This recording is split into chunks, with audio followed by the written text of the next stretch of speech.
back to Close Listening. I'm Zach Morgenstern, joined as always by silent co-host Ludwig von B. I'm continuing with my listen through to Bob Dylan albums, and I am now on to Dylan album number 6, Highway 61 Revisited. So I started to question the reasonableness of this project with the previous album, bringing it all back home. We're now starting to get into Dylan's really long, really abstract lyric writing. So I can't go into depth on all of these songs. I'm sure you could really dive into them as a poetry scholar, but I thought I'd just sort of talk holistically about how I'd experienced these albums. Highway 61 Revisited, often a critically acclaimed album. I heard someone describe it as an introduction to the 60s, which is funny because I think of Dylan's second and third albums, Free Will and Bob Dylan and The Times They Are Changin', as quintessentially 60s things. And arguably after that, he left the sort of purity of the 60s behind. But yeah, this is an album a lot of people like. And look, I'm comparing it to other Dylans, but I'm not sure I actually liked it as much. But a big part of this album's appeal is the very first song, Like a Rolling Stone. Obviously, that title blends in with the ethos of the time, the saying, a Rolling Stone carries no moss, the band, the Rolling Stones, the magazine, Rolling Stone. And, you know, you could really make a case it is the greatest Dylan composition. Firstly, because it has that whole band sound, and when the organ hits, it catches you right away. It's very melodic, and it has a good lyrical theme. It's the story of a rich person falling into poverty due to a freak happening. And obviously that's not generally who the lower class is. The most of the lower class are people who've all been stuck there for a long time. So it creates this unique image. I also think it's kind of an important song because on his last two albums, Dylan was distancing himself from his political persona. So he's sort of poking the stick at the bear of being a protest singer, again, with Like a Rolling Stone. It's an amazing song. I guess my problem with the rest of this record is most of the other tracks feel like Dylan throwaways.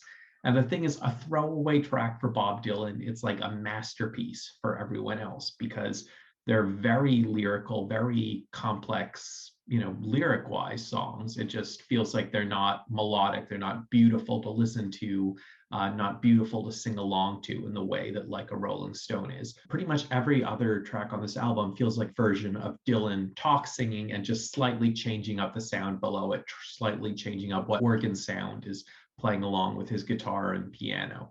So the second track on the album is called Tombstone Blues. This one, again, is a bit of a political feel. The chorus of Mama's in the factory, she ain't got no shoes, Daddy's in the alley, he's looking for food, I'm in the kitchen with the Tombstone Blues, again creates this image of poverty. And unlike in Like a Rolling Stone, it feels like it's talking about a sort of more ordinary family dealing with ordinary questions of struggling for a living and struggling with mortality rather than this freak story of a rich person falling from grace. The next track, It Takes a Lot to Laugh, It Takes a Train to Cry. It feels like the other side of Dylan's longtime image, not necessarily the overtly political, but honoring the American folk tradition, the various figures like Woody Guthrie that inspired him along the way. This song is just in the spirit of Bob Dylan, the hobo, riding along on the trains. Next song is called From a Buick 6. This one also has a bluesy feel, and it's said to pay tribute to people like Charlie Patton and Robert Johnson, who have connections to this titular highway, Highway 61. So sort of what Dylan is doing with this record is telling a story of America, of American music, of this highway that goes across the country. The song also keeps up the themes of death and poverty. I got graveyard woman, you know, keep my kids. She's a junkyard angel, and she also gives me bread. So the lyrics as a whole suggest that there's a lot of care in ordinary America. This junkyard woman brings you her bread, but it's just hospice care in a way, you know, without a benevolent welfare state, without a benevolent overall economic system, where we're all kind of screwed. We're all just bound to die and perhaps die young. The next song on the album is a favorite one of Dylan's. I mean, I saw him in concert in 2012 when he'd given up on lots of his classic songs, but he was still playing Ballad of a Thin Man. I mean, I don't know if it's the most fun thing to listen to. He tries to change up the organ sound on this one a bit. As I said, lyric-wise, it feels like kind of an okay boomer tune, except I guess Dylan is the boomer or a pre-boomer, and Mr. Jones, who he sings to in the song, is of an earlier generation, but it's singing to this older man who might read his great novels, but doesn't understand the more experimental way of the hippies, of the bohemians. And again, it's interesting that Dylan spent his previous two albums distancing himself from counterculture, but here he's embracing it, he's identifying with it again, maybe saying, okay, I can knock the hippies because I'm one of them, but you outsider, you Mr. Jones, you do not get to criticize my people. The next song on this record is called Queen Jane, approximately. This one feels like it has similar subject matter to Like a Rolling Stone. It seems like it's about a queen who's been rejected by society. Some people think it refers to Joan Baez. Jane sounds like Joan, and Bob and Joan being the king and queen of folk. When Bob Dylan was asked about this in an interview by the screenwriter Nora Ephron, who was apparently also a journalist, he said, Queen Jane is a man. And unfortunately, I wasn't able to find him saying that out loud. So I don't know if that was meant as a joke or just a straight comment that Queen Jane is a man. Knowing Bob Dylan, my guess is he didn't like to answer questions about interpreting his songs and just gave a weird non sequitur like that, but who knows? The next song is called Highway 61 Revisited. This one starts out strongly with biblical imagery, with Bob Dylan awkwardly recounting the tale of Abraham and Isaac, the guy who was asked to sacrifice his son to God as a test of faith, but he does it in a sort of casual, detached Dylan way. And beyond that, again, it's the Americana element of this album. He's celebrating this highway, which connects the lives of so many great American musicians. Beyond that, the song maintains a kind of silly feel because it uses a police siren as a sound effect, but frankly, the way the police siren is edited, it sounds more like a slide whistle. The penultimate track is called Just Like Tom Thumb's Blues. This song takes us on a journey to Mexico, and it's hard to really know what's going on with it. Is it a travelogue or is it a political commentary? I don't really know what the connection is to the storybook character of Tom Thumb.